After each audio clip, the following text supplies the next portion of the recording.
Muy buenas noches, nos da mucho gusto saludarlos el día de hoy, 29 de abril, en este recinto maravilloso que ya vamos a empezar a platicar de él. Mi nombre es Julio Sarabia y estamos transmitiendo desde el Instituto Cultural Helénico, haciendo un puenteo también con Cuarentena Literaria Julio Sarabia.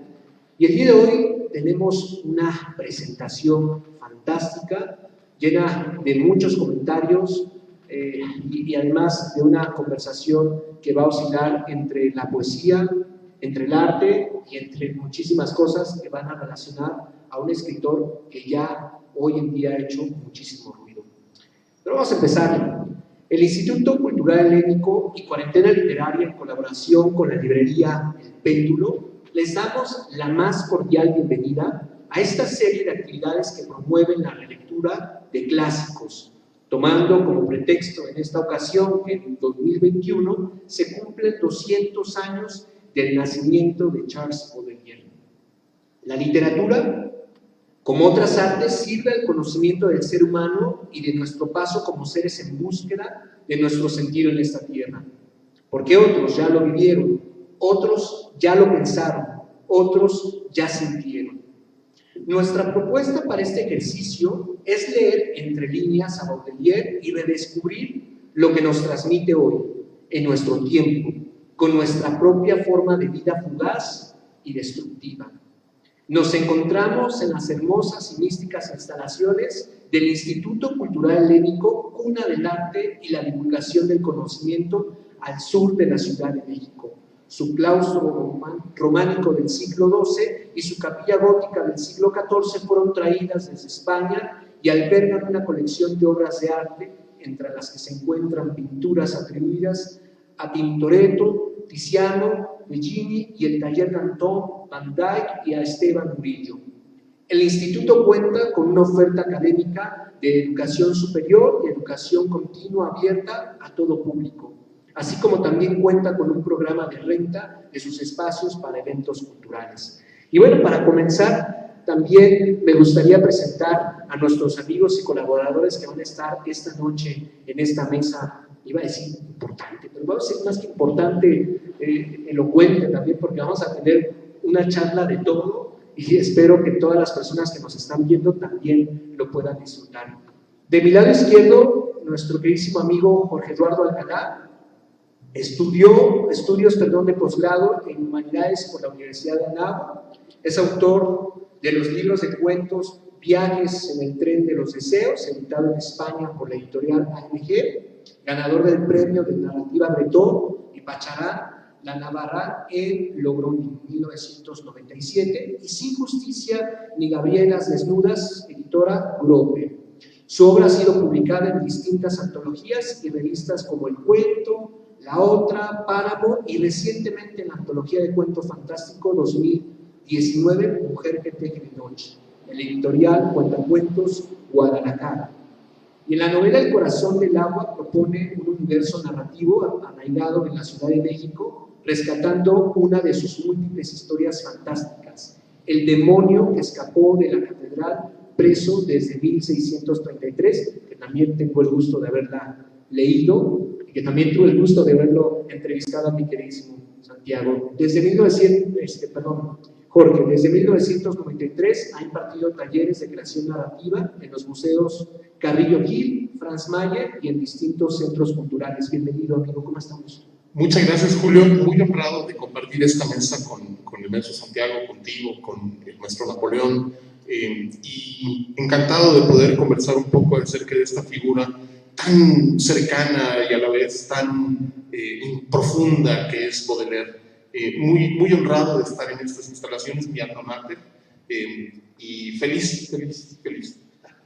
Me da mucho gusto. Y de este lado, a mi lado derecho, Santiago de Arena, también amigo, escritor, dramaturgo, actor, editor, director de escena, locutor, conferencista y promotor cultural. Ya nos decía además, un lector avesado también, miembro de la Fundación para las Letras Mexicanas, la Enciclopedia de la Literatura en México, la Fundación para el Liderazgo e Innovación Estratégica, la Academia Literaria de la Ciudad de México y la Sociedad Iberoamericana de Escritores. Estudió Lengua y Literatura Hispánica en la Universidad Nacional Autónoma de México y Letras Hispánicas en la Universidad Autónoma Metropolitana. Se ha desempeñado en el terreno de la docencia, la dirección y la crítica teatral, la actuación y la coordinación de talleres de formación artística y promoción cultural. Ha participado en diversos montajes escénicos, cortometrajes y presentaciones de literatura en voz alta y de atril. Es autor de aforismos, poesía, ensayos, artículos periodísticos, piezas teatrales y obras narrativas. Entre sus publicaciones destaca la novela La Corona de Raquel, vuelvo también a mencionar, una pieza muy importante, ya importante porque va a hacer ruido. Estoy muy seguro que ya lo hablamos una vez en nuestro programa Cuarentena Literaria, una obra que está destinada en un par de años a convertirse seguramente en un clásico. Y de la pieza de teatro Después de la lluvia, por mencionar algunas de sus múltiples facetas como artista. Mi queridísimo Santiago, ¿cómo estamos? Pues muy bien, Julio, muchas gracias, muy buena noche. Gracias a los maestros, al maestro Napoleón, al maestro Jorge, con quienes compartimos la mesa en esta sesión, dedicada en efecto a honrar la memoria y la obra de este poeta importantísimo, revolucionario, que fue Charles Baudelaire. Y por supuesto, muchísimas gracias al Instituto Cultural Helénico y muchas gracias a este espacio a este espacio maravilloso que es la Capilla Gótica, que nuevamente nos recibe. Gracias. Bienvenido. Y de este lado también, nuestro queridísimo Napoleón Camacho Gantí, licenciado en Economía por la Universidad Autónoma Metropolitana, Unidad Xochimilco, maestro en Historia del Arte por la Universidad Nacional Autónoma de México, con la tesis Arte y Metodología, Sistemas, Aperturas y Virtualidad en la Obra Artística. Actualmente es doctorando en Historia del Arte en la Universidad Nacional Autónoma de México con la tesis El espacio cuestionado, la problematización de la ontología del espacio en el arte contemporáneo.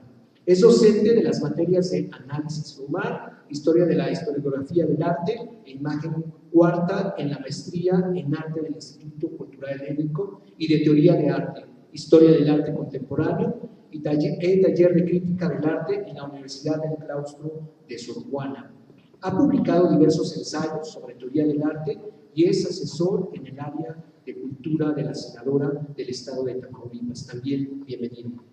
Gracias, Julio. Muchas gracias, Jorge, Santiago. Me ha dado mucho gusto estar aquí de nuevo en el Helénico, en esta capilla, y pues esperemos poder transmitir el entusiasmo por leer y apasionarse con Baudelaire.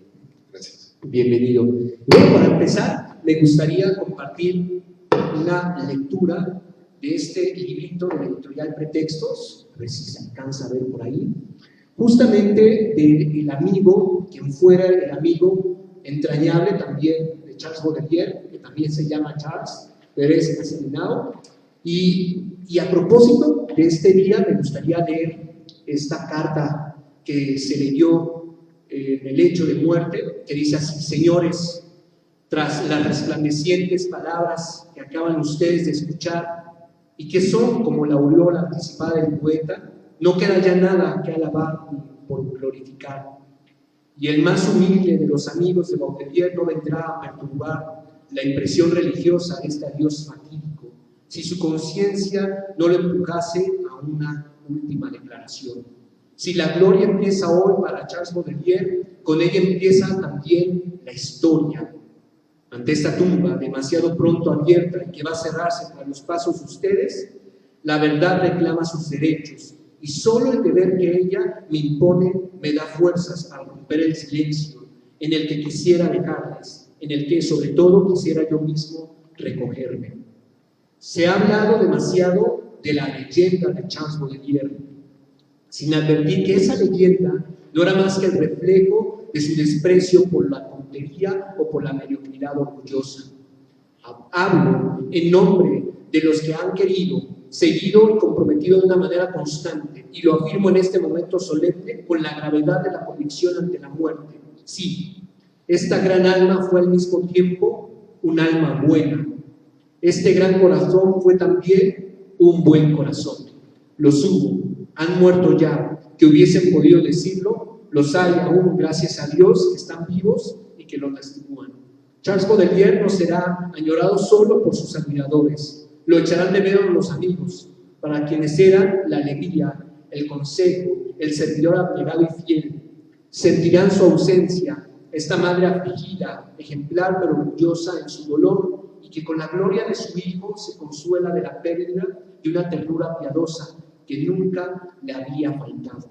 Lo echarán de menos los débiles, a quien anima, los desesperados que socorrió y todos aquellos a quien daba el ejemplo del trabajo, de la constancia y del respeto a sí mismo. Me voy a saltar un poco hacia el final donde dice: lo que Charles Baudelaire ha sufrido a lo largo de estos 2 años es inenarrable.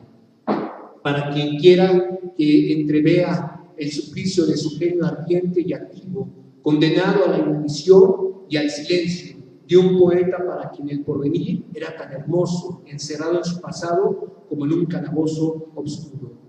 Señores, antes de separarnos, les encomiendo la memoria de Charles Baudelaire. Se la encomiendo como, por ejemplo, pero también como un legado que ustedes no dejarán alterar ni por la envidia ni por la indiscreción. Ustedes recordarán y respetarán que nuestro amigo se puso de manifiesto esa ley consoladora, admirable, que quiere que los más fuertes sean los mejores y que los más grandes espíritus sean a su vez los más rectos. Y de esta manera damos comienzo a este encuentro. Pues, maestros, la palabra es toda suya. Mi queridísimo Jorge, comenzamos contigo. Muchas gracias. Baudelaire no está allá afuera perdido, no está en las bibliotecas, está mucho más cerca, está al lado nuestro. Él es un poeta de contrastes, un poeta de reconciliación de opuestos, y por eso es tan interesante su figura. Ahorita hablaremos un poquito del perfil, ¿no? De la fascinación del hombre por el mal, del hombre moderno por el mal, ¿no? Que rompe con lo platónico, de la idea de lo bello es lo verdadero y tal. Aquí tenemos la fascinación de este hombre moderno por el mal, que esta fascinación no es nueva. Por eso hay figuras como Heróstato, yo rescato a Heróstato, que es este loco maníaco que incendia el templo de Artemisa para adquirir fama, ¿no? Para trascender. Entonces esta fascinación por el mal sí es muy, muy vieja, pero en Baudelaire adquiere especial importancia desde lo urbano, ¿no? Desde cuando se mira la perspectiva histórica del devenir de la conciencia, Hegel, todo este tema en donde la contracultura es posible, esta tendencia de ir en contra de lo establecido, ¿no? Tenemos lo mainstream, tenemos la contracultura, y la contracultura únicamente es posible en las ciudades en donde burbujean dos cosas, tanto la cultura como la palabra cultura, como el concepto. Ambas tienen que estar ahí presentes. Yo sospecho que esto viene se consolida seguramente con Nietzsche y esta confrontación de la conciencia y esta fascinación por el abismo. Y no es en ese sentido casual que Baudelaire escriba después de Hegel, ¿no? Y después de que se propusiera esta base de reconciliación y estuvieran por ahí a la mano, esta formalización de la dialéctica hacia una poesía que confronta lo moral, ¿no? Con lo inmoral y con lo amoral. Es decir, una vez que ya se sentaron las bases de que los hombres eran medianamente contemporáneos de su historia, esto que se viene a afirmar con más fuerza en estos momentos, esa inclinación moral es la que se sujeta a revisión. Claro, Baudelaire lleva en sus hombros la carga imperial, la carga europea y un componente que hay que mirar hasta en su biografía, ¿no? Un componente de rebeldía basado en la culpa, y en ese sentido no solo en el cristianismo, sino más específicamente en el catolicismo imperial francés, ¿no? Allá hay algo que mirar. Hay varios antecedentes literarios que son muy padres de mirar, ¿no? Desde Byron, que le daba una vuelta a las aventuras y que cantaba la dulzura de la desdicha, que ya es muy cercana a la dulzura del pecado, ¿no? William Blake va más allá y escribe Proverbios del infierno, ¿no? Y en plena Revolución Francesa enlaza el matrimonio al cielo y al infierno. William Blake los enlaza el matrimonio y eso es padrísimo. Hay que leerlo, porque, bueno, desde Chaucer existía esta onda por la fascinación por el pecado, ¿no? De lo dulce del pecado, en el Decameron y en muchas otras obras, pero es en Baudelaire donde esta fascinación se encuentra en una confrontación como más íntima. No es lo mismo pecar a que te guste el pecado, a que te guste el pecado y te guste la culpabilidad por el pecado. Ahí es donde está la fascinación. Por decirlo así en un aforisma, los tigres del pecado son más sabios que los caballos de la castidad, ¿no? Los tigres del pecado son más sabios que los caballos de la castidad. Molière más o menos lo veía con este personaje Tartufo, en donde es el cristiano así pecadorazo, cínico, y si cambias cinismo por el regusto culpable, bueno, pues ahí está el germen de la flor, ¿no? El germen de las flores del mal. Molière lo señala esa misma hipocresía con un poco de distinta óptica y lo hace desde la comedia. Oye, no jodas, tú te las das de santo y te quedas con los dineros del templo, ¿no? Y Baudelaire lo hace desde la afinidad por ese mal gusto, por el gusto hacia la podredumbre, ¿no? Oye, te dices puritano, pero en la intimidad eres el más perverso de todos, ¿no? Es decir, esta hipocresía de los impúdicos, ¿no? De los ladrones que ven una estatua de pechos desnudos y se escandalizan, ¿no? Ahí hay un tema muy puntual, ¿no?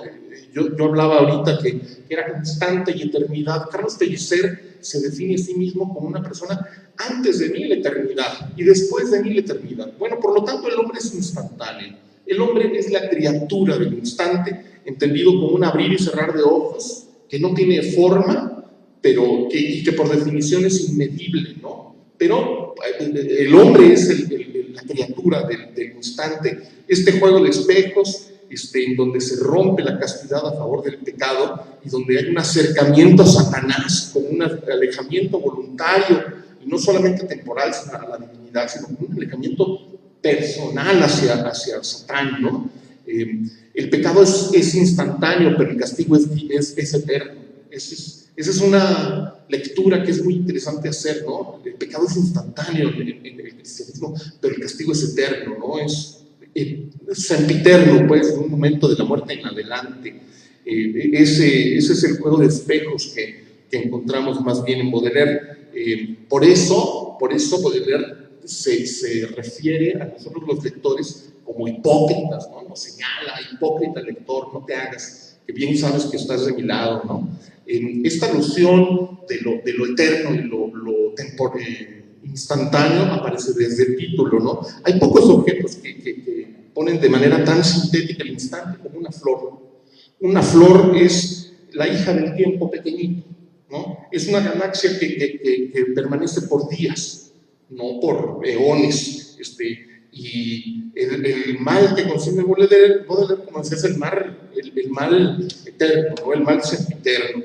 Yo no sé si en una cultura que no tuviera este desgarramiento entre la conciencia del pecado, que es el momento, y la consecuencia del castigo eterno, Baudelaire tendría la misma fuerza. Pero el caso es que nosotros estamos moldeados bajo ese paradigma, ¿no? Y entendemos todas las alusiones. Yo digo que en México no hay ateo que no sea guadalupano. Yo tengo amigos que se definen de tendencia política. ¿Cómo eres políticamente? Pues soy marxista guadalupano. Eso es muy entendible, ¿no? ¿Qué es la eternidad? ¿No? Una definición que a mí me gusta mucho de eternidad es, imaginemos una tabla de acero, una plancha de acero, y que cada 10,000 años llegue un ángel y la roce con una pluma, La eternidad es el desgaste de esa barra de acero por las plumas a lo largo del tiempo. Eso es el desgaste, y lo instantáneo es lo opuesto, ¿no? Regreso a Pellicer, él decía, aquí no suceden cosas de mayor trascendencia que las rosas. Igual es la flor, pero vista desde el punto de vista de la luz, ¿no? En Baudelaire, la flor es una oscuridad. Por eso decíamos que esta fascinación no es nueva ni ha envejecido. Un tema muy interesante en Baudelaire, un verso muy bonito que me gusta mucho, dice: sobre la almohada del mar está Satán Trismegistro, que mece largamente nuestro espíritu encantado. Si lo retrabajamos un poquito ese verso, podemos continuarlo diciendo: sígueme, no te arrepentirás, mírame a los ojos para que sepas quién soy. Me llamo Lucifer, toma mi mano. Me llamo Lucifer, toma mi mano. ¿Alguna referencia contemporánea? Sí, por supuesto, pues esa es una continuación de Baudelaire hacia Black Sabbath, por favor, ¿no? Ahí está vivo Baudelaire en las canciones de Black Sabbath, y es la fascinación por el mar. Black Sabbath nace así, ¿no? Como un grupo fascinado porque la gente paga, vamos al cine a ser asustados, ¿no? De una manera inofensiva, pero pagamos por tener ese asomo hacia el abismo, ¿no? Igual en el sótano de las golondrinas, uno paga por asomarse al abismo de manera segura. Black Sabbath y Baudelaire aquí se acercan a este mismo tema, y aunque creamos que el demonio es una imaginería, a nivel subconsciente está presente, ¿no? Todos tenemos una conciencia del mal. Aquí esta se manifiesta de muchas maneras, y la más interesante para nuestro caso es la manera culpable en que lo manifiesta Baudelaire. No sé si maestros quieran continuar con esta línea. Me gustaría antes preguntarte, ahorita que estabas mencionando, pensaba, estos autores contemporáneos, viene a la mente, por ejemplo, Roberto Bolaño, en algún momento, en una entrevista que se le hizo ahí en Chile, justamente hablaba de la trascendencia, y que decía que esta es una idea absurda, ¿no? Por llamarla menos, o estúpida incluso, que ningún autor debería buscar la trascendencia, que muchos de los autores, muchas de las obras se van a perder en el infinito, se van a perder en el abismo.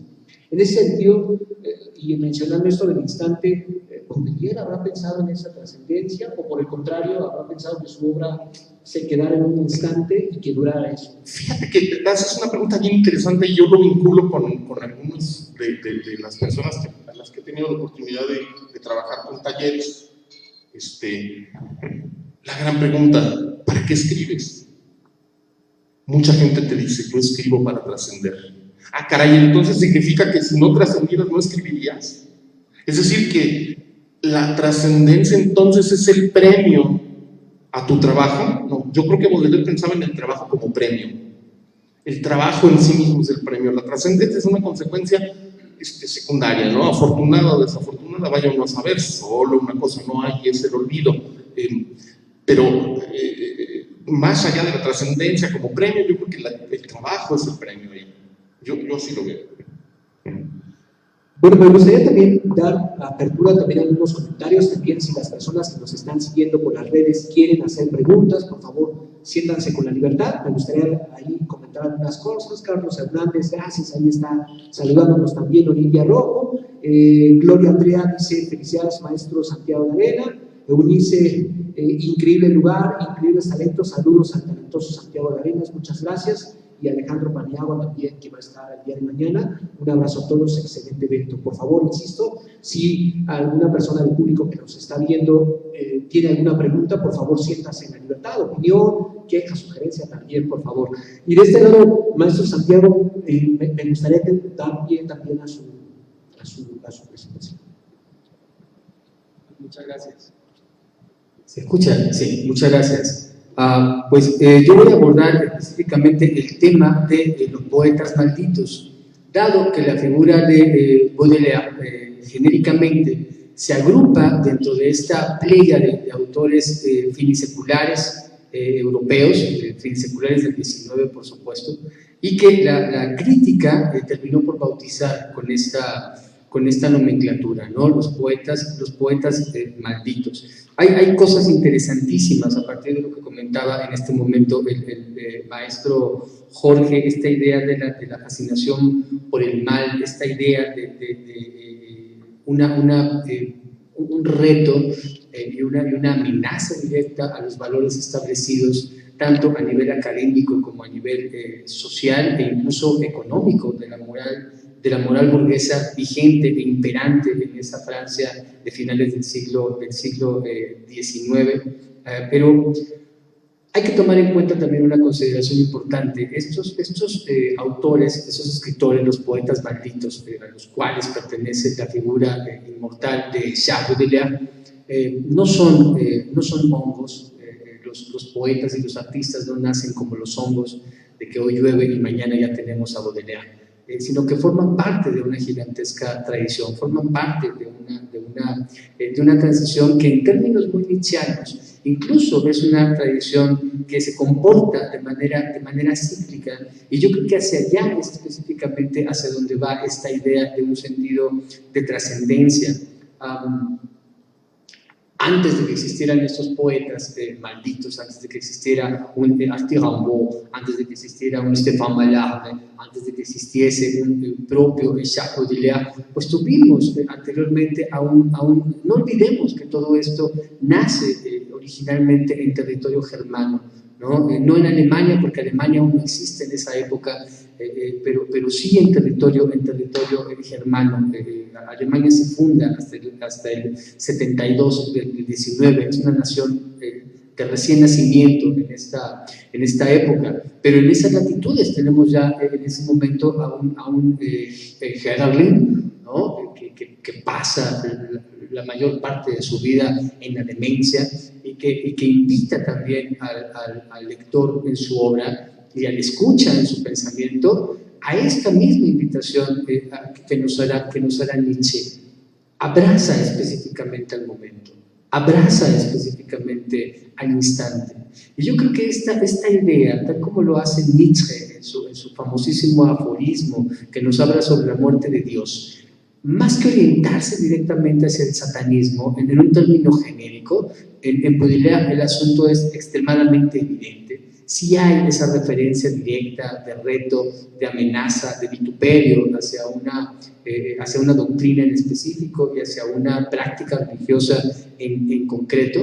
En términos genéricos, en la estética de estos poetas, con la idea del demonio, más bien a lo que se están refiriendo es a esta idea de atreverse a ser, atreverse a existir, abrazar la vida o aceptar la vida, como nos dice Nietzsche, con los brazos completamente abiertos. Comentábamos antes de que iniciásemos esta sesión, y lo mencionaba en ese momento el maestro Jorge, esta idea recurrente y contracultural completamente en esa época de la fascinación por el mal, y que la tenemos hoy día completamente vigente. Basta escuchar Simpatía por el Diablo de los Rolling Stones y tenemos ahí ese espíritu completamente de Moody, ¿no? Este espíritu completamente de los poetas malditos. Sin embargo, esta simpatía por el diablo no está, repito, orientada hacia un satanismo en específico.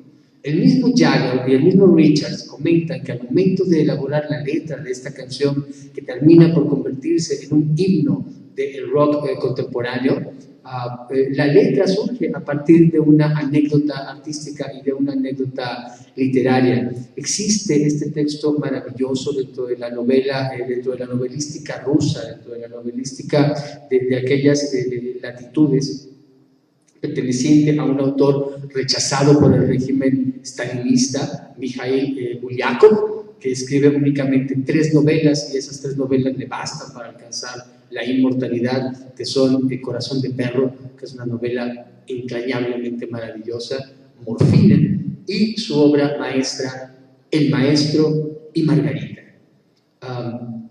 Y como comenta Mick Jagger, que a él le resultó una experiencia gigantesca la primera lectura de esa novela de Bulgakov, El maestro y Margarita. La relee constantemente, y en esa canción lo que él intenta hacer específicamente es rendir un homenaje no a la novela, sino al efecto específico que tuvo sobre él su lectura. Y la novela arranca de una manera muy interesante. Está Poncio Pilatos en París lamentándose de lo acontecido durante su existencia, cuando llega la figura del maestro y le dice: ¿qué puedo hacer por ti? ¿Qué puedo hacer para ayudarte a vivir? Ese maestro es el diablo. Este personaje que viene a invitarnos, a ayudarnos a vivir, es el diablo. Y en ese diablo, y en ese concepto en específico, es en el que piensan de manera concreta estos poetas malditos. Porque lo que están buscando ellos, así como posteriormente lo van a buscar estos rockstars contemporáneos o estos autores contemporáneos, porque en el listado de los escritores malditos, por supuesto que también se incluyen a personajes como Roberto Bolaño, por supuesto que también se incluyen a personajes como estos ídolos del rock, por supuesto que Mick Jagger, la Bruja Cósmica, Jim Hendrix, ¿no? Y todos estos miembros del Club de los 27, que por su comportamiento y por su forma de llevar la vida y por su aceptación directa de la muerte y por su búsqueda autodestructiva, se suman a esta fila de los poetas entendido en el sentido prístino de la palabra. Recordemos que poesía proviene del verbo poiesis, ¿no? Del verbo crear. El poeta es un creador. Entonces un pintor también es un poeta. Entonces un intérprete de música también es un poeta. Y así podemos dar la afiliación también hacia estos personajes, ¿no? El espíritu entonces de los poetas malditos se mantiene vivo, vigente y es cotidianamente replicado entre nosotros y vivimos absolutamente fascinados como ellos por esta figura del diablo. Pero ¿de dónde proviene directamente esta nomenclatura?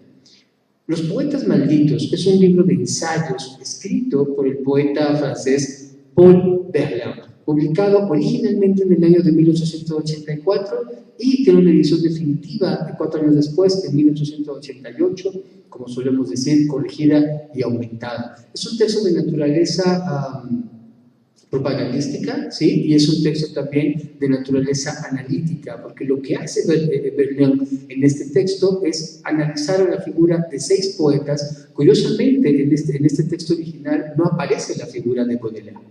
No está incluido en este análisis que hace Verlaine la figura de Baudelaire. Los 6 poetas a los que hace referencia son Tristan Corbière, Arthur Rimbaud. Era obvio que mencionase a Arthur Rimbaud, sabemos específicamente a qué nos referimos y si no lo mencionaremos en un momento. El gran Stéphane Mallarmé, este poeta, esteticista, simbolista maravilloso, el autor de este monumento a la poesía simbolista que es La siesta del fauno, que si no lo han leído es una cosa maravillosa ese poema, al grado que posteriormente se dedicará incluso una pieza coreográfica, ¿no? Una pieza coreográfica también completamente revolucionaria por parte del gran Nureyev.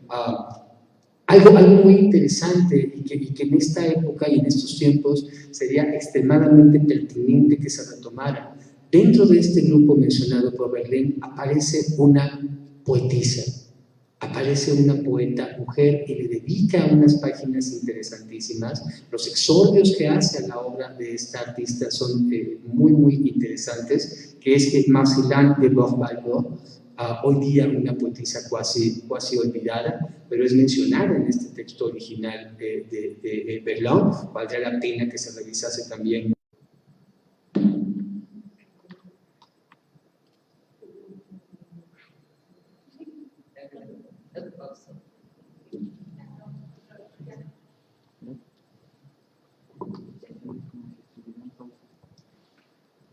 Bueno, pues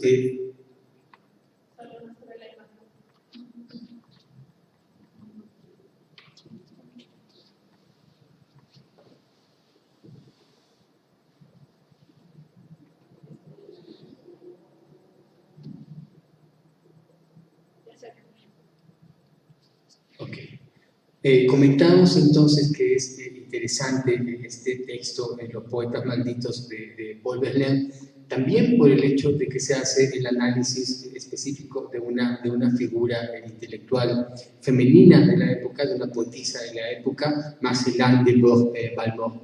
Y concluye este análisis de Verlaine, incluyendo a la figura de Auguste Billiard de Leslie Adam y a su propia creación, a su propia figura y a su propia obra bajo un seudónimo peculiar, Le Pauvre Lilian, ¿no? el pobre Lilian, es el seudónimo con el cual él hace una autorreferencia a su vida y a su obra en este volumen. Los comentarios de Verlaine tratan sobre el estilo de la poesía de estos autores y sobre las anécdotas personales vividas con ellos, con la mayoría de ellos, porque con la mayoría de ellos tuvo un trato personal e incluso un trato en exceso íntimo, como fue el caso de Rimbaud. Verlaine expuso que dentro de su individual y única forma, el genio de cada uno de ellos, los poetas malditos, había sido también su maldición. Y esto sí es un concepto completamente de ruptura, y esto sí es un concepto completamente contracultural. Como bien mencionaba el maestro Jorge hace un momento, tenemos antecedentes de estas tendencias, tenemos antecedentes de estos comportamientos y de estas peculiaridades en la historia del arte, pero no dejan de ser antecedentes que son excepciones, ¿no? Recordamos la figura de Percy Bysshe Shelley, recordamos la figura de George Gordon Hall, mejor conocido como Lord Byron, ¿no? Basta con echarle un ojo a su poema Manfred para darnos cuenta también esa capacidad de oscuridad y esa capacidad de autodestrucción y esa capacidad de fascinación por el mal que hay ya en ese texto. Tenemos, por supuesto, a la figura del ya también mencionado William Blake y sus proverbios del infierno y sus bodas entre el cielo y el infierno, y justamente un aforismo de William Blake incluido en los proverbios del infierno serviría perfectamente para ilustrar el comportamiento de los poetas malditos. Dice este aforismo de Blake: los caminos del exceso conducen a la sabiduría. Amén. ¿No? Que es justamente el comportamiento que van a tener estos autores, ¿no? Bajo esta misma idea nietzscheana que comentábamos hace un momento, de entregarse a la vida con los brazos abiertos. Porque es entregarse a la vida, siempre lo hemos visto desde una perspectiva completamente nicomaquea, ¿no? Entregarnos a la vida, sí, si la vida viene bien, ¿no? Si la vida nos sonríe. Pero si la vida no nos está sonriendo, entonces le damos la espalda o cerramos los ojos. Justo esto es lo que van a hacer los poetas malditos. Atreverse a aceptar esa oscuridad, atreverse a aceptar esa desdicha, atreverse a aceptar esa carroña que también muchas veces es la existencia, porque no tiene la razón, discúlpenme, no tiene la razón completa Roberto Benigni cuando trata de convencernos de que la vida es bella. Yo apostrofaría a veces, porque a veces también es mierda, pero también tenemos que aceptar esa mierda que la vida a veces es. Entonces menciona Verlaine que este genio, esta genialidad de los poetas malditos termina por convertirse en su maldición, y eso sí es una completa novedad en la historia del arte. El hecho de que el creador, el hecho de que el artista, el hecho de que el intérprete se sienta orgulloso de su propia desventura.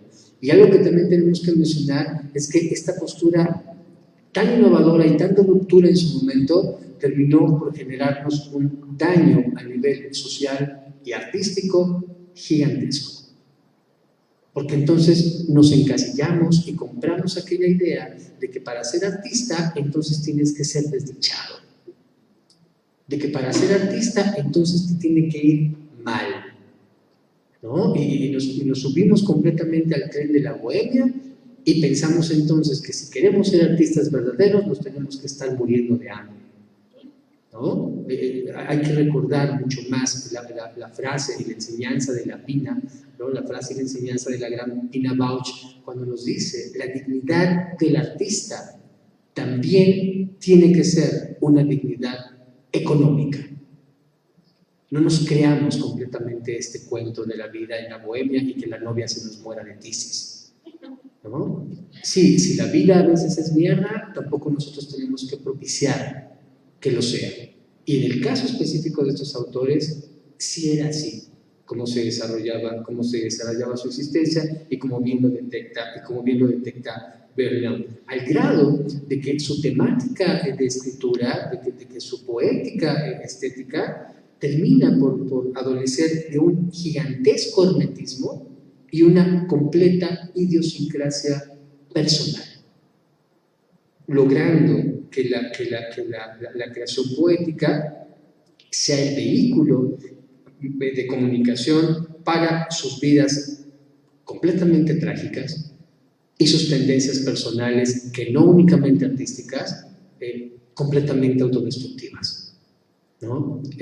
Como lo seguimos viendo, comentaba hace un momento, con estas figuras de los rockstars contemporáneos, ¿no? Digo, inolvidable ver al bueno de Charly García aventándose desde la ventana, ¿no? Para decir finalmente a la prensa: lo hice por ustedes.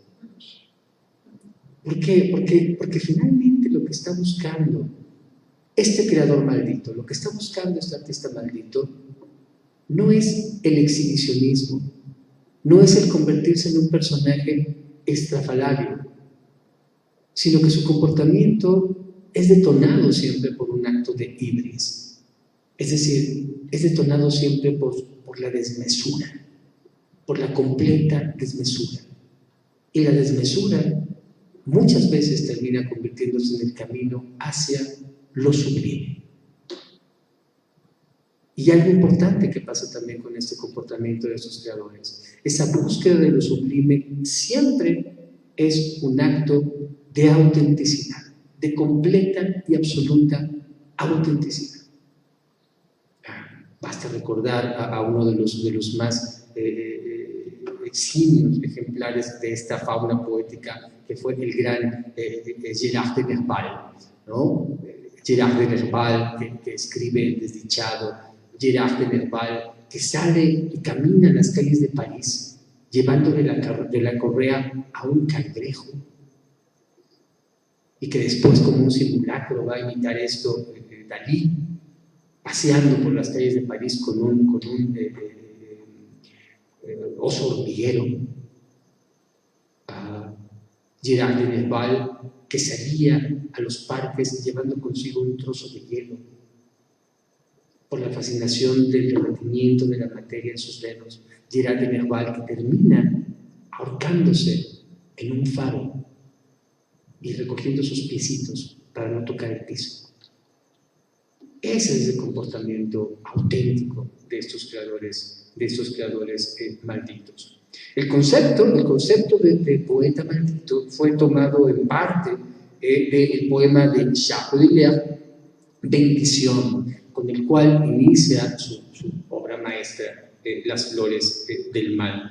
Y el término terminó por generalizarse para referirse a cualquier poeta, a cualquier artista, que independientemente de su talento, terminaba por ser incomprendido por sus contemporáneos y terminaba por no obtener el éxito en su vida. Característica específica también de este grupo: el rechazo completo hacia las normas establecidas. Su estética es una estética retadora, su estética es una estética que termina con el academicismo y con el respeto a las reglas, incluso de la moral burguesa. El siglo XIX consagró al poder político y económico de la burguesía, rindiéndole culto a la razón y a la ciencia.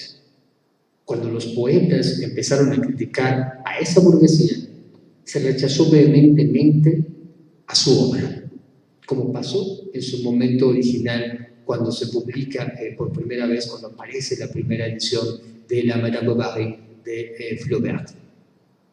En esa novela, Flaubert hace una crítica acérrima, ácida, hacia esta sociedad burguesa, y la sociedad burguesa lo que terminará haciendo es dándole la espalda, tal como ocurrió cuando Verdi estrena La Traviata, ¿no? Que fue un fracaso gigantesco, además de que fue una pésima interpretación, un pésimo estreno. En la obra se critica también de manera directa a esa sociedad que estaba también ya destinada a la extinción y a la decadencia. Con base en una sensibilidad en la que la sociedad burguesa ya no se reconoce en lo que los autores escriben, se desencadena un proceso de interrogación, de búsqueda y de experimentación de las formas de expresión. En torno al año de 1870, el simbolismo, que fue el nombre de este movimiento original, introdujo un aspecto totalmente revolucionario, el verso libre. Los poetas dejaban así de estar sujetos a las normas de la métrica novelesca y del verso de la poesía clásica. Estaban más interesados en percibir la realidad a través de los sentidos y en transformarla en poemas llenos de símbolos, de sugerencias y de resonancias musicales. Las dos grandes figuras de este movimiento fueron Arthur Rimbaud y Charles Baudelaire. Con ellos nació también el mito del artista bohemio, decadente y profundamente crítico con la sociedad de su tiempo y cuestionando los costos sociales de la industrialización del momento. A partir de los poetas malditos, se sentaron las bases de los futuros vanguardistas. Se rompió la conexión entre los autores y el público. Frente al sueño cientificista que imperaba, los poetas malditos conciben a la vida como un misterio y al hombre escindido entre los anhelos de una felicidad, belleza y perfección y el descenso a los infiernos de la existencia cotidiana y de los cuestionamientos de nuestra propia conciencia, haciendo que la creación literaria, más que un retrato, se convirtiese en un canto, en una reflexión y en un verdadero poema, es decir, en un verdadero acto creativo. Los poetas malditos se lanzan al experimentalismo de nuevas técnicas absolutamente necesarias para la expresión de su sensibilidad y de su pensamiento. Se resumen frente a todos los excesos de optimismo racionalista el viejo tema de la existencia de los hombres considerados ya no como abstracciones, sino como seres reales de carne y hueso, que, como diría posteriormente Camus, mueren y no son felices. Ahí está, Julio. Bueno, me has hecho pensar ahorita en esta figura del poeta, cómo de repente esta mistificación que sí tenía el poeta antes de Baudelaire, antes de Vernet, por supuesto antes de Rimbaud, esta mistificación del poeta que era prácticamente una autoridad casi eclesiástica y que es un iluminado, ¿no?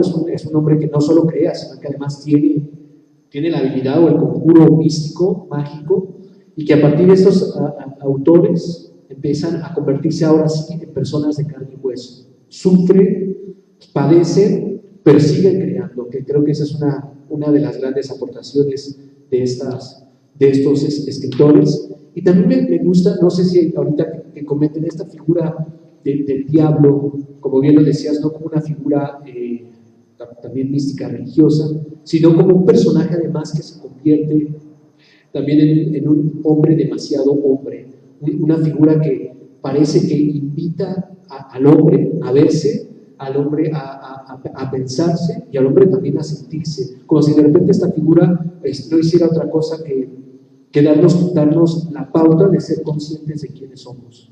Cuando de otra manera, con esta cita bíblica de la figura de la serpiente, de alguna manera sonsacando al hombre a que se diera cuenta de qué era lo bueno y qué era lo malo, pero más allá de eso, que se diera cuenta de quién éramos y de conocer, ¿no? Entonces, no sé si eso, o sea, es una cosa que me queda a mí como dándole vueltas, porque pareciera que ese diablo se ha convertido también en una representación gozosa, en una representación del humano. Y bueno, termino nada más, ahí también me hiciste recordar a Miller, que justo con estos trópicos que hizo como en una entrevista que se le hizo en algún momento, había escrito estas novelas en función del dolor que sentía, de la pena que sentía, pero después era una pena que se convirtió en un gozo. Y entonces ya en realidad se provocaba esa pena para que siga produciendo ese gozo por la escritura y por la historia misma. Entonces me quedo también con esa idea ahora de cómo los poetas en la actualidad, a partir de estos artistas, se quitan lo místico para convertirse ahora sí en otro tipo de creadores, en creadores ahora sí, no solo de lo cotidiano, porque también Baudelaire escribe de lo cotidiano, sino de lo que nos hace a nosotros humanos. Pues vamos acá con nuestro queridísimo maestro. Bueno, pues yo voy a versar acerca de la relación de Baudelaire con el arte y la crítica de arte, pero antes me gustaría un poco comentar a nuestros compañeros. Uno es esta idea de la dualidad, ¿no?, que estaba comentando Jorge, ¿no?, y que tiene que ver también con la idea de lo maldito, ¿no? ¿Por qué? Porque en realidad, digamos, estamos en una cultura en donde la dualidad implica literalmente la jerarquización de una parte de la realidad y el ocultamiento de otra. Entonces, parece ser que lo maldito es simplemente aquellos que nos hacen ver la realidad completa, ¿no? Entonces, y los clasificamos en ese campo que le llamamos el mal, sería el origen de lo maldito, ¿no? Pero también lo maldito implica que los vamos a marginar, ¿no? Entonces, y también por eso son ese tipo de conciencia, digamos, que nadie quiere oír, ¿no?, porque justamente nos están hablando de una realidad completa, ¿no? Y digamos, pues sí, el antecedente en filosofía pues es justamente Nietzsche, que nadie quiere oír tampoco, ¿no?, porque siempre está hablando de que la realidad tiene también esos componentes que están en la parte oscura. Entendiendo que esa parte oscura no solamente es una cosa que produce mal, sino que también tiene efectos, digamos, negativos, ¿no? Y a veces por eso se lee exclusivamente como moral. Pero también hay que entender que esa trayectoria que trae Nietzsche, que es el mismísimo Schopenhauer, es de alguna manera traer a Occidente o a Europa, ¿no?, la visión de la unidad de la existencia. Entonces, a partir de ahí, yo creo que es muy interesante pensar que Baudelaire, que está en medio, digamos, del cambio radical que está sucediendo en Europa y en todo, pues básicamente en la cultura, que luego se va a expandir, digamos, en todos lados, en las colonias, pero básicamente estamos en un cambio radical de visión del mundo, de un cambio en la subjetividad, ¿no? Estamos también en un cambio de ruptura en las maneras de hacer arte, ¿no? Entonces, ese cambio en la manera de hacer arte está acompañado también, o es parte de algo integral, que es la aparición de un nuevo actor, que es la ciudad. Entonces, la ciudad, los salones, el arte que se está transformando, que está virando hacia la subjetividad y luego va a virar a las estructuras mismas del arte, empieza a ponerse en crisis, ¿no? Entonces es muy interesante que Baudelaire, que tiene muchos escritos sobre arte, ¿no? De hecho hay un libro que es recomendable que se llama Salones y otros escritos sobre arte de Charles Baudelaire, que justamente habla de esa relación que tiene con los salones, que son de alguna manera estas nuevas salidas que va a tener el arte, ¿no? Y además entendamos que el arte tiene un poco de estar en el público, pensado como algo público. El museo pues se inaugura literalmente hace muy poco, justamente después de las revoluciones francesas es cuando empieza a surgir la idea de museo. Entonces digamos que el ambiente en el que está Baudelaire es extremadamente rico y complejo, ¿no? Porque también, si bien está enmarcado en la modernidad, en términos de progreso, positivismo, Kant, etc. Claro que Kant ahí se puede leer de varias maneras, ¿no? Pero básicamente hay una idea de optimismo, de que la ciudad es el proyecto de lo humano, ¿no? Es la modernidad de esa construcción, ¿no?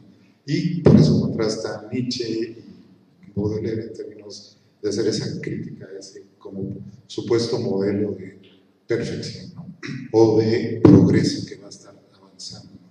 Pero al mismo tiempo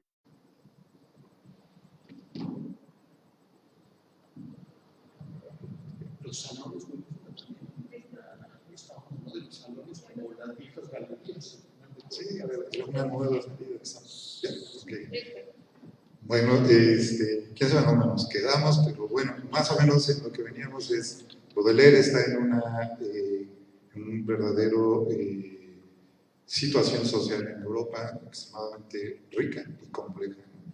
En donde aparentemente lo hegemónico, y obviamente lo que está creciendo hegemónicamente es una visión de modernidad que literalmente, si bien tiene sus bases filosóficas en ilustración y en Kant y la idea de la razón como centralidad y positivismo, en realidad también está triunfando el capitalismo, ¿no? Y la industrialización.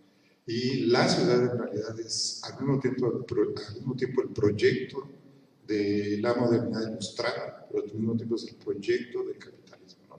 Es la ciudad eficiente, en donde va a estar la población que consume, la que produce y el mismo capital, ¿no? Entonces, digamos, y esta crítica que ya venía del romanticismo, sobre todo el romanticismo alemán, en donde el centro no era la razón, sino era la imaginación, la creación, etc. Estaba posicionado desde otro lado, ¿no? Entonces, bueno, justamente el Baudelaire es extraordinariamente interesante en el análisis del arte que está sucediendo en su época, ¿no? Y entonces, pues bueno, un poco ahí voy a poner algunos textos de Baudelaire, que creo que ya está ahí en primero, ¿no? Que es un texto que se llama El pintor de la vida moderna, ¿no? En donde Baudelaire dice esto, ¿no? Que además es una especie de crítica a sus contemporáneos, que suelo ponerlo en las clases de arte contemporáneo, aquí está Edna y Alejandrina, no pueden decir que no, es porque justamente es la misma actitud como de rechazo también ante algo que está sucediendo nuevo, ¿no? Dice, estamos con toda evidencia frente al síntoma de una gran pereza, puesto que es mucho más claro, más cómodo declarar que todo es absolutamente feo en el vestuario de una época, que aplicarle en extraerle la belleza misteriosa que pueda contener, por mínima y leve que ésta sea. Y además habrá que entender que Baudelaire está pensando en una belleza verdaderamente sui generis, ¿no? Entonces, si podríamos poner la que sigue, por favor, ¿no? Sí, ya está. Yo lo quiero ligar justamente con alguien que analiza el concepto de lo contemporáneo, entendiendo que la idea de lo contemporáneo no tiene una clara definición de qué diablos es, ¿no? En algún momento lo moderno era exactamente lo de hoy, ¿no? Pero lo contemporáneo, que parece ser lo que viene después de lo moderno, ¿no? En realidad ese concepto histórico, historiográfico está puesto en crisis desde hace mucho tiempo, ¿no? ¿Por qué? Porque justamente lo que se acabó es el concepto de historia tradicional, de etapas, etcétera, ¿no? Pero justamente entonces Agamben, que es un filósofo italiano, hace una exploración muy interesante acerca de qué puede ser lo contemporáneo, ¿no? Entonces para Agamben dice, el que es contemporáneo no percibe las luces de su tiempo, sino su sombra. Pues hagan de cuenta que está describiendo literalmente a Baudelaire, ¿no? Dice, es también quien sabe ver esa sombra, ¿no? Entonces, otro texto específico de Agamben, que es un ensayo muy pequeño sobre lo contemporáneo, ¿no? Que justamente lo que está explorando es la idea de la temporalidad, ¿no? Un tipo de temporalidad que es mucho más compleja que lo lineal que supone la modernidad y el progreso, ¿no? Pero aquí lo que me interesa es esta búsqueda de la oscuridad, ¿no? Dice, implica una actividad y habilidades particulares que, en nuestro caso, equivalen a neutralizar las luces que provienen de la época para descubrir su tiniebla, su sombra especial, que no es, de todos modos, separable de esas luces. Entonces, el idealismo clásico, digamos, occidental, esa idea del dualismo, tiene que ver siempre con esa idea de que podemos eliminar el mal, ¿no? Y que podemos construir una sociedad perfecta, ¿no? Así como decía Kant, una sociedad sin guerras y sin mal, ¿no? Siempre están estos, como Nietzsche, como Baudelaire, que están diciéndonos, son inseparables, son la misma cosa, y si queremos construir algo, habrá que construirlo teniendo en cuenta eso. Lo cual no significa que estén proponiendo que todos nos volvamos malvados, o que salgamos ahí a pegarle que al primero que se nos atraviese, ¿no? Es una idea de la integración, de la idea de unidad en términos de lo existente, ¿no? Entonces, otra frase muy interesante de Giorgio Gammon dice, ser capaces no solo de mantener la mirada fija en la sombra de la época, sino también percibir en esa sombra una luz que, dirigida hacia nosotros, se aleja infinitamente de nosotros. En fin, es una idea de paradoja, ¿no? Que también nos puede remitir a la visión, digamos, oriental de Yin y Yang, ¿no?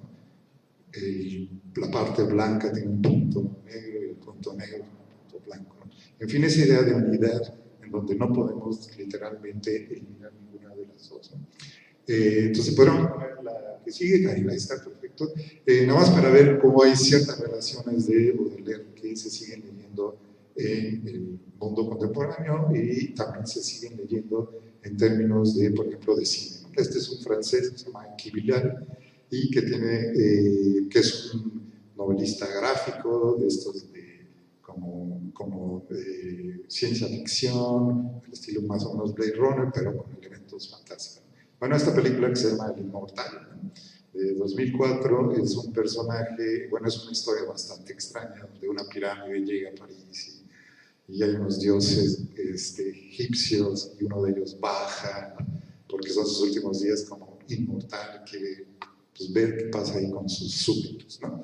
Y entonces anda buscando un cuerpo que pueda utilizar y termina utilizando el cuerpo de un personaje que se llama, se me acaba de ir el nombre, pero un personaje que es todo un rebelde, que estaba en una cárcel ahí muy sofisticada, muy moderna, y que termina ahí tirado en un puente con una pierna destrozada, de hecho sin la pierna, ¿no? Y en el momento en que este dios que es Horus, ¿no? Se apodera de su cuerpo, él empieza a viajar por encima de la ciudad, ¿no? Y entonces empieza a recordar un poema, ¿no? Que es muy interesante de Baudelaire, que se llama La Carroña. Entonces, y después lo mezcla con otro, ¿no? Entonces, nada más, esta primera imagen dice, recuerda la visión que vimos, mi alma. Voy a poner la otra, ahí está. Esa tranquila mañana de verano, junto a una curva del camino, exactamente, ahora la que sigue, y hay, bueno, varias, ¿no? Un desagradable esqueleto en una cama, etc. Se los voy a leer más bien después, ¿no? Pero aquí, bueno, básicamente es esta idea de que en esta película se le pasan hablando de Baudelaire y sobre todo de esta relación con las partes oscuras, ¿no? Les voy a leer, bueno, la imagen que sigue, si eres tan amable, es justamente el poema, ¿no? de La Carroña, que me gustaría leerlo, no más que decirles en versión, justamente quizás se lea ahí en la pantalla, pero bueno, se lo voy a leer. Y bueno, es una traducción que hice con base al francés, de una sobrina, Emilia, pero más o menos inicia como una especie de poema que uno no parece que va a ir hacia esos lados, ¿no? Dice, recuerda el objeto que vimos, alma mía. Entonces es una conversación con su propia alma. Esta hermosa mañana de verano tan dulce, en la curva de un camino, una carroña infame, en una cama sembrada de guijarros, piernas en el aire como mujer lujuriosa, venenos abrasadores y sudorosos, abierto de manera despreocupada y cínica, su vientre lleno de exhalaciones. El sol brillaba sobre esta podredumbre como para cocinarlo bien y devolver 100 veces más a la gran naturaleza lo que había unido como uno solo. Y el cielo miró el soberbio cadáver como una flor abriéndose. El hedor era tan fuerte que en la hierba pensaste que te estabas desmayando. Las moscas zumbaban sobre ese vientre putrefacto, de donde vinieron batallones negros de larvas que fluían como un líquido espeso junto a estos harapos vivientes. Todo descendió, surgió como una ola o como apresurada espuma. Se diría que el cuerpo, hinchado por un vago aliento, vivía y se multiplicaba. Sí. Y de este mundo surgió una música extraña, como el agua corriente del viento, o el grano que se esparce en un movimiento rítmico, agitado y girando en su criba. Las formas se desvanecían y no eran más que un sueño, un esbozo tardo en llegar sobre el lienzo olvidado, y que el artista completa solo de recuerdo.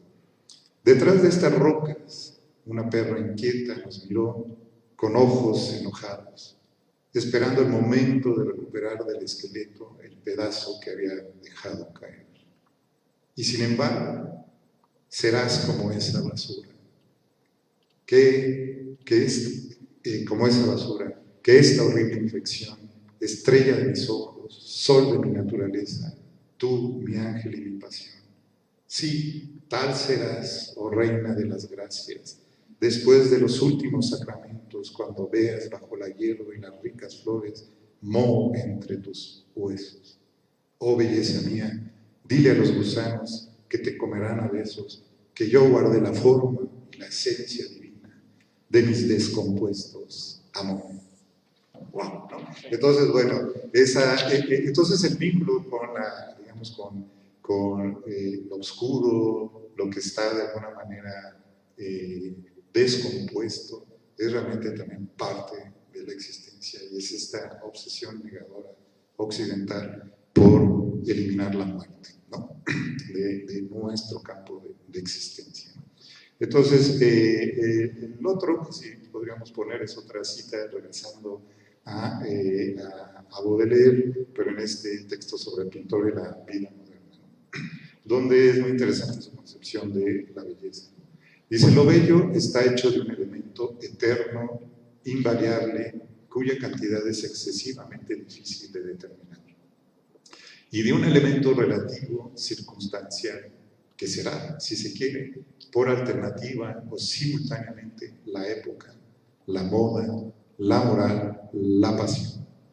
Sin este segundo elemento, que es como la envoltura divertida, centellante, aperitiva del dulce divino, el primer elemento será indigerible, inapreciable, no adaptado y no apropiado a la naturaleza humana. Desafío a que se descubra una muestra cualquiera de belleza que no contenga esos dos elementos, ¿no? Entonces, justamente, ¿no?, otra vez esa idea de eliminar ese concepto de dualidades y cómo la belleza está jugando con una temporalidad verdaderamente más compleja, ¿no? Si podemos poner la que sigue, dice, la dualidad del arte, ¿no? Ahí está la idea de la dualidad, es una consecuencia fatal de la dualidad del hombre. Considerar, si queréis, la parte eternamente subsistente como el alma del arte y el elemento variable como su cuerpo. Entonces, bueno, aquí justamente esa idea de que se rompe la idea de la modernidad en términos de una idea de temporalidad y de progreso y de avance, hecha de segmentos, de instantes que se consumen unos a otros y que por lo tanto siempre estamos en algo que es totalmente nuevo, ¿no? Entonces, la idea de que la novedad conviva con esa idea de lo atemporal, yo creo que es una concepción bastante interesante que, si podríamos poner, ahí está Agamben, ¿no? Agamben piensa más o menos lo mismo, ¿no? Dice, la contemporaneidad, ya que tiene su definición de contemporaneidad, se inscribe en el presente señalándolo sobre todo como arcaico, ¿no? Y solo quien percibe en lo más moderno y reciente los indicios y las signaturas de lo arcaico puede ser subcontemporáneo. Arcaico significa próximo al arqué, o sea, al origen. La distancia y a la vez la cercanía que definen a la contemporaneidad tienen su fundamento en esa proximidad con el origen, que en ningún punto late con tanta fuerza como en el presente, ¿sí? Entonces, esa idea radical de la modernidad de estamos adelante, somos lo mejor, en realidad aquí se mete en crisis, ¿no?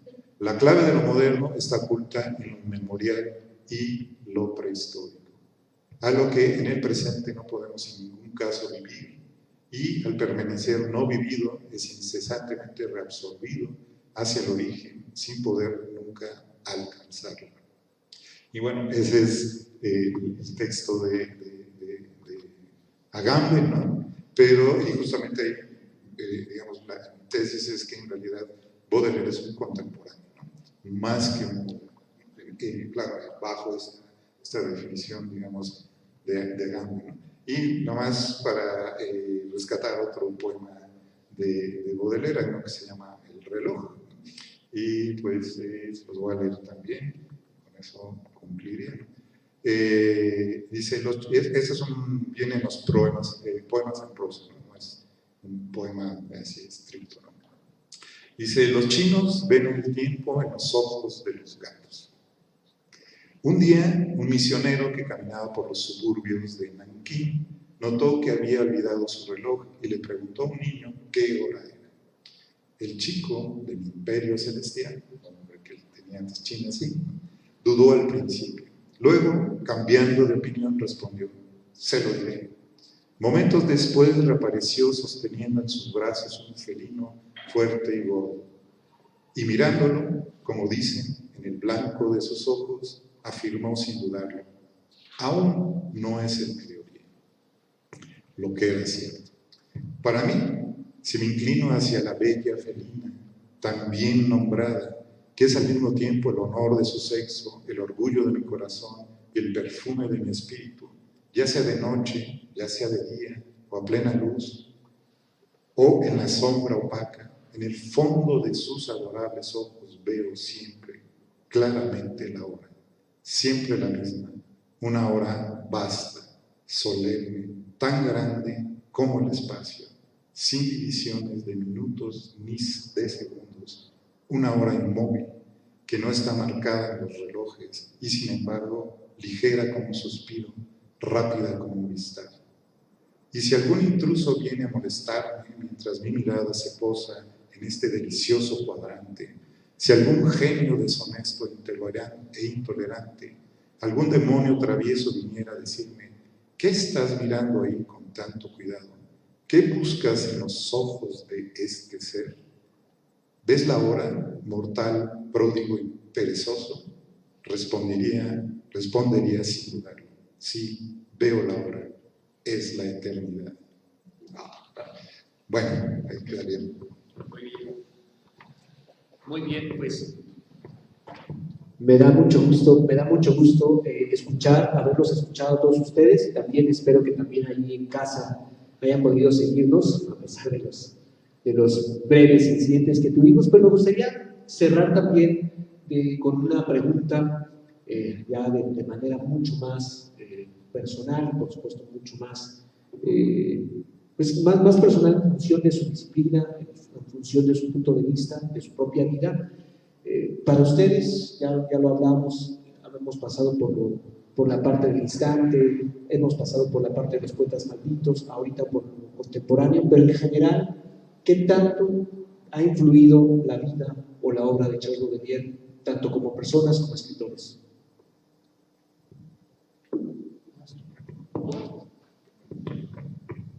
Yo creo que la influencia de Baudelaire, como decía, yo comienzo mi participación diciendo, cuidado, ¿no? Baudelaire no es un señor que esté en el librero, es un poeta que está aquí al lado, es la fascinación por el... Y rescato también una imagen que dije, cada vez que nos acerquemos al abismo, de manera segura, porque suicidas no somos, como ellos sí lo fueron, ellos tuvieron las agallas que nosotros no, pero cada vez que nos acerquemos, por ejemplo, al sótano de las golondrinas, te ponen un arnés, ¿no? Y te inclinas al abismo. Cada vez que sentamos ese vértigo, hay que pensar en Baudelaire, porque es directamente un hijo suyo. Decía, creo que era Kundera que decía que el tema de ¿por qué no nos aventamos de un sexto piso, no? No es por el miedo, sino por qué tenemos ese vértigo. No es por el miedo, es por el miedo a que nos guste. Sí, lo menciona directamente en Insoportable. Ajá. Y dice Creo que, que sí, no que sé el lo- miedo no es, el miedo al vacío no es el miedo a la caída, Es el miedo a más que bien te- el miedo a que no puedas controlar tu deseo de arrojarte. Exacto, eso está buenísimo. Y yo lo rescato en la batalla que tenemos todos los días, ¿no? En nuestra conciencia, en nuestro interior, todos los días tenemos pequeñas batallas que derivan en pequeñas decisiones, ¿no? Entonces, todos los días en que hacemos una confrontación moral, está presente el germen de primero, por supuesto, digo, si no es así, pues hagámoslo, hagamos esa reflexión.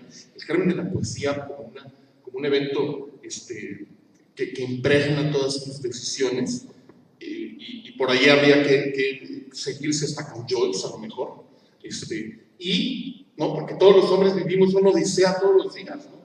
Todos los días, así sea que vayas a comprar un jabón, hay un proceso interior de flujo de conciencia que está ahí presente, que es importante verlo de vez en cuando. Entonces, todos los días que tenemos esa sensación de fascinación por el mal, ¿no? Hay algo de Baudelaire. Hay algo de Baudelaire en el aire. Hay algo de Baudelaire aquí mismo, ahora.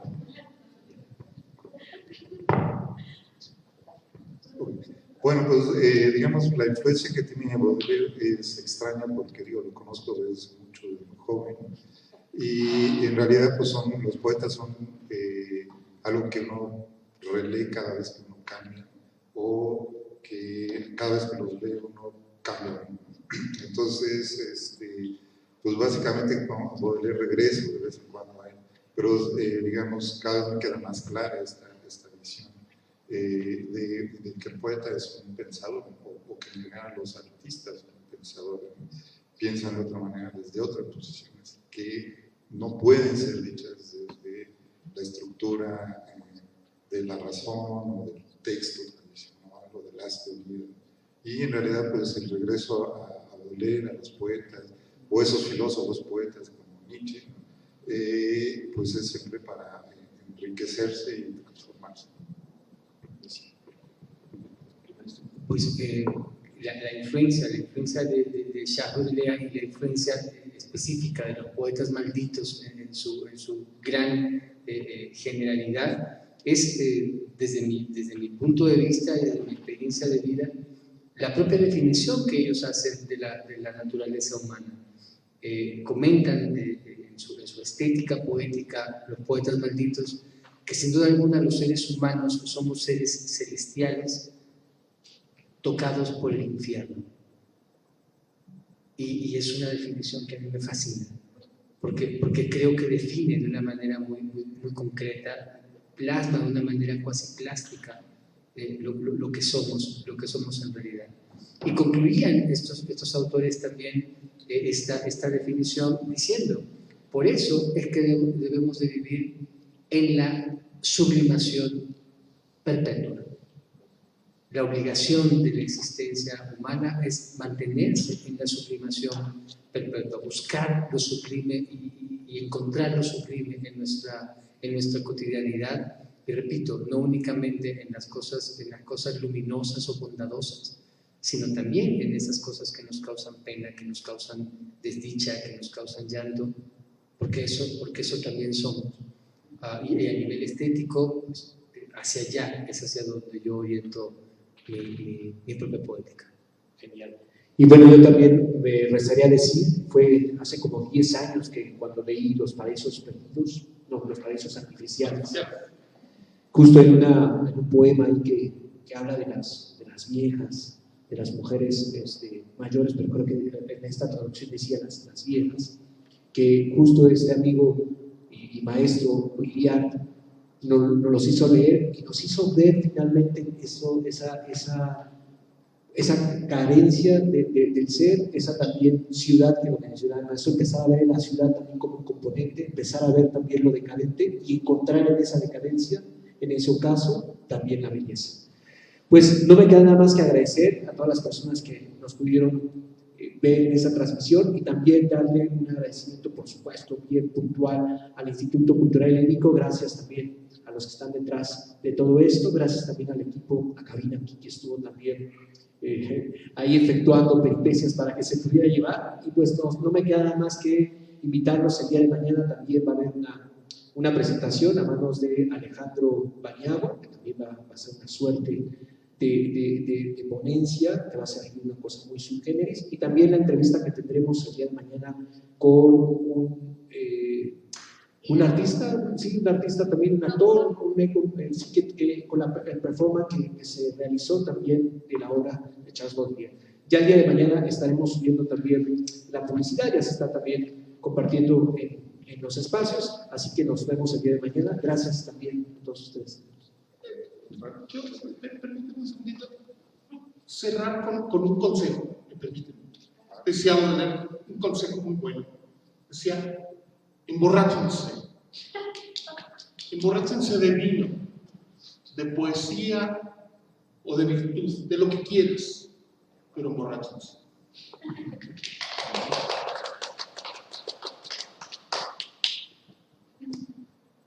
Pues muchas gracias, buenas noches.